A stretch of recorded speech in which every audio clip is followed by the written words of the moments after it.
Hello and welcome to the EPRI Current. I'm your host, Samantha Gilman, and today we'll be speaking with EPRI's Jessica Fox. She is a conservation biologist and spearheads all of EPRI's work on pollinators.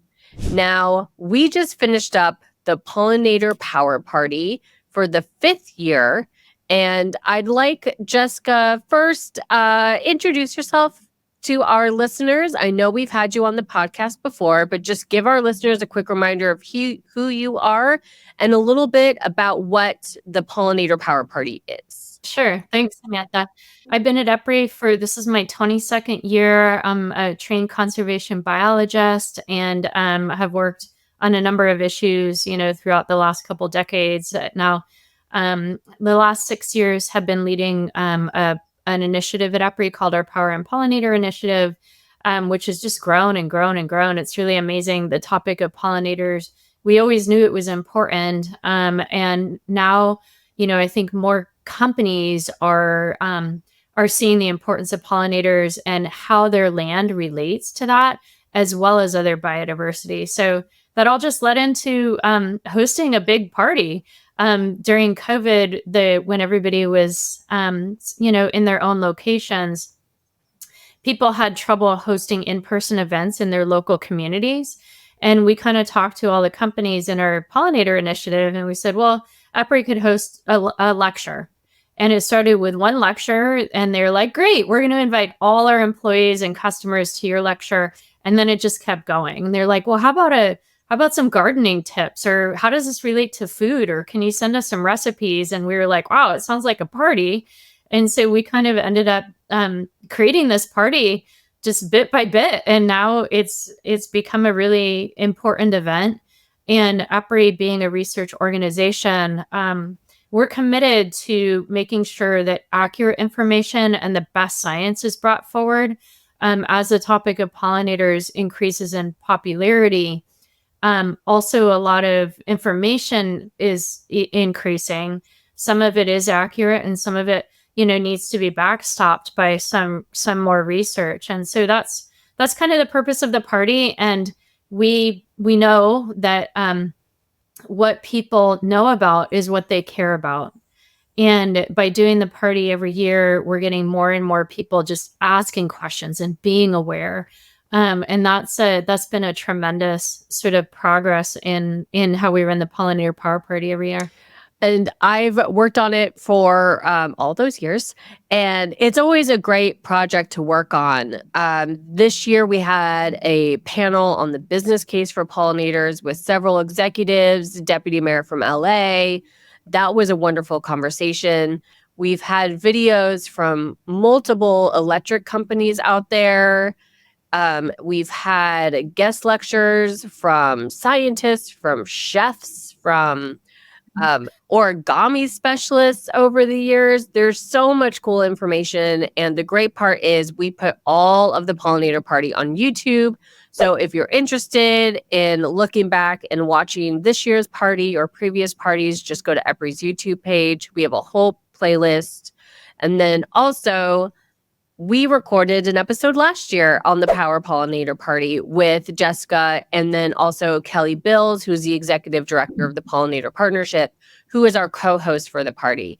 So if you're interested, there's lots of information out there. We won't take up too much time of this podcast getting into that. So to the actual topic for today's podcast, the BioBlitz. This is the first time that EPRI has included a BioBlitz in the Pollinator Power Party. And just to give our listeners a foundation, Jess, tell us a little bit, what is the BioBlitz? So the BioBlitz is a new piece that we added this year. A BioBlitz is not a new idea. It's something that has been done for some time. Usually it's done in a specific location or specific park or specific farm or something like that. And it's basically bringing people together during a time period to observe species in nature that are there and documenting it. So either writing it down or taking pictures or whatever the method is.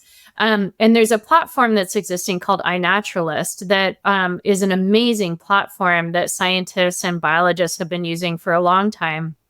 And It was to create a shared platform where when we're out in nature, classically doing like field work, as conservation biologists and field biologists would be out doing field work.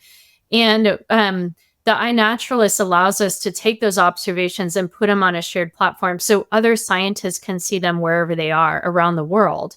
But now with community science becoming sort of more interesting to the general public, and you have people that do nature photography or just getting out, you have Boy Scout troops or Girl Scout troops or whatever getting out in nature. Now you can encourage them to take photos and teach them how to observe biodiversity and species and plants. And they can also upload their photos to the same iNaturalist database. So it kind of creates this really great collaborative community forum for both trained scientists and now citizen scientists or community scientists to share what they're seeing in nature. And when you upload your photos, then the folks on the platform that are trained for species identification look at the photos and they say, okay, yes, this is Bombus occidentalis, or this is the western swallowtail, or whatever that it is, right? And if the photos are good enough, then scientists can go and confirm IDs. And with 3 confirmations of the IDs by 3 independent scientists, they become what's called research grade. And then those observations actually go from iNaturalist and are added into something called GBIF, which is the Global Biodiversity Information Facility. That's an international database. It's shared by world governments around the world. It's open access data that then we use as researchers to pull in when we're trying to understand what's happening with species. One of the things that I really enjoy about the BioBlitz and the iNaturalist platform is it is right along sort of the core of EPRI. It's a collaborative platform.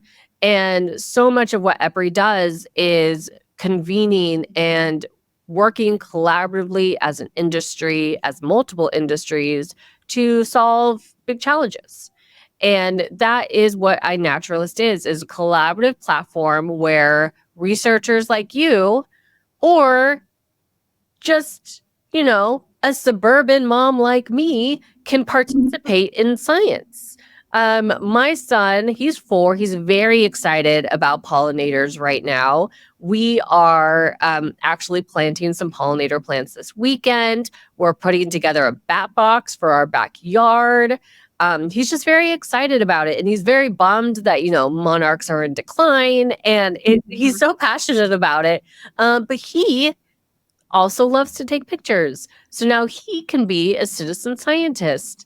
And I enjoy that aspect of this. And Jessica, tying into that, having a platform like iNaturalist, why does it exist?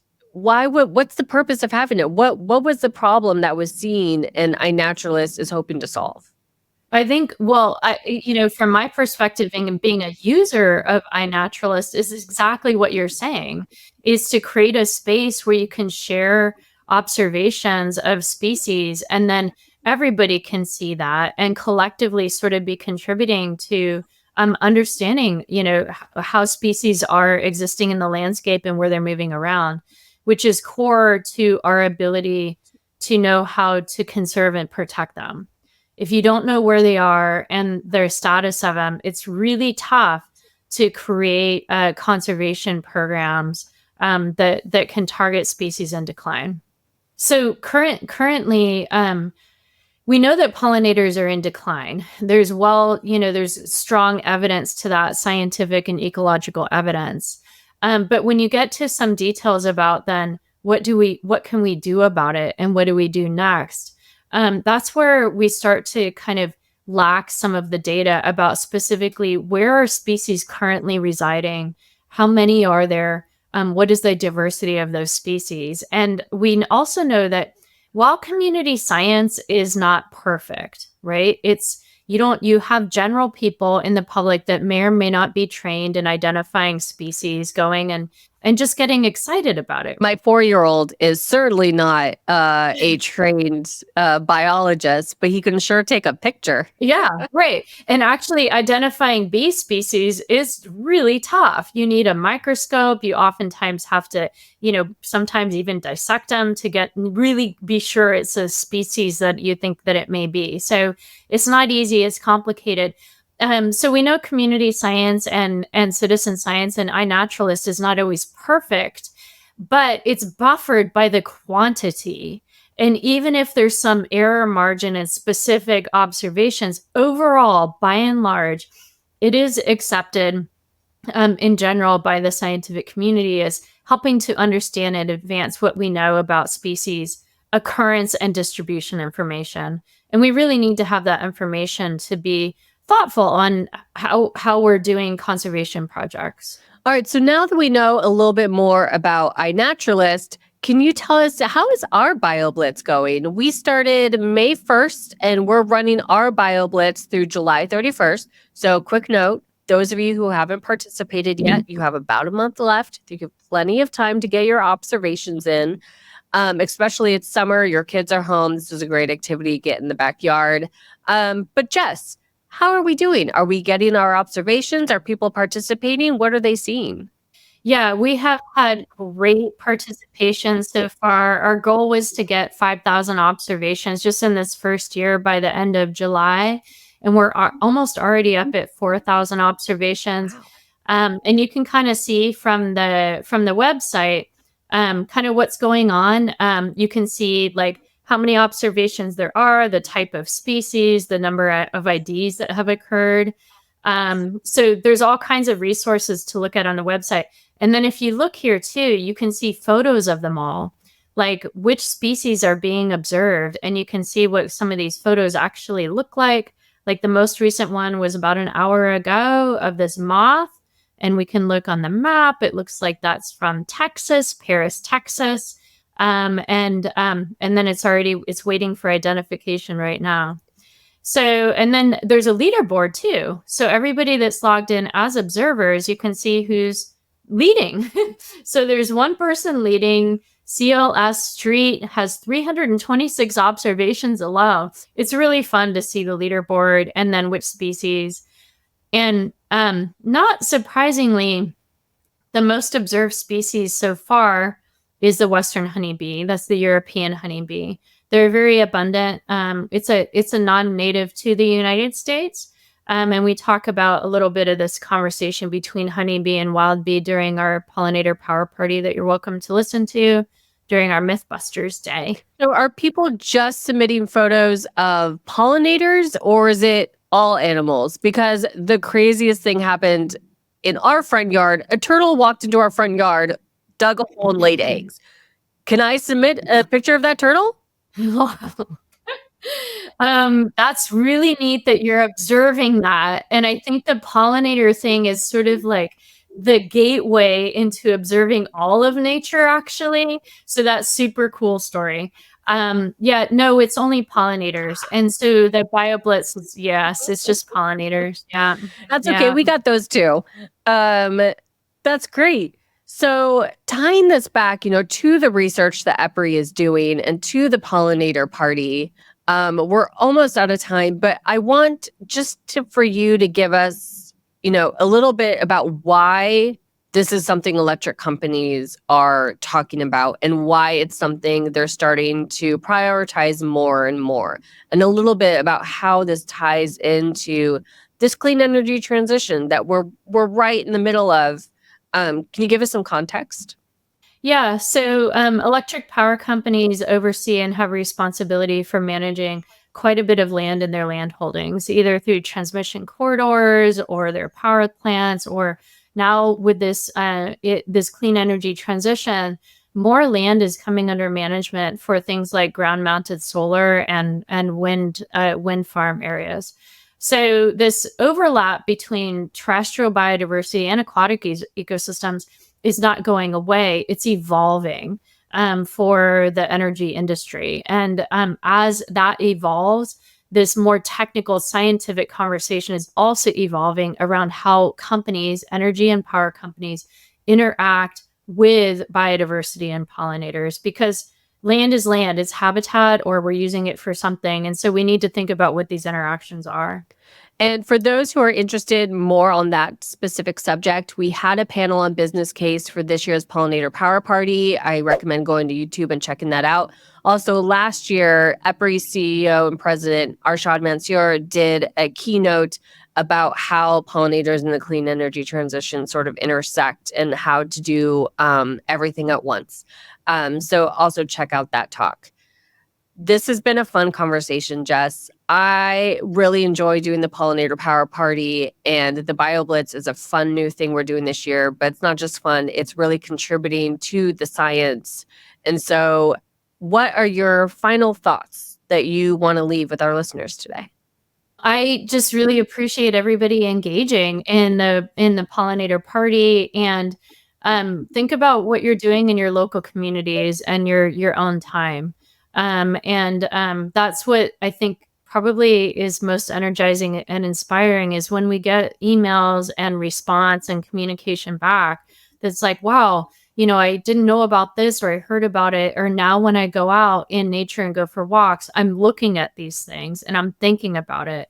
And even if you don't know all the answers or understand all the science and the systems behind it, when you become aware of something, you start thinking about it. And I think that's where we are in many areas of biodiversity conservation. And just to remind everybody that in 2020, we released a documentary about this whole topic of the intersection between energy companies and pollinators. It's won 15 International Film Festival awards. And that would be a great place to look. It's on IMDb. You can watch it on YouTube. It's called Power for Pollinators. That would be a great place to kind of ramp up. It's only a 20-minute watch, and you get the whole kind of story right there. Great.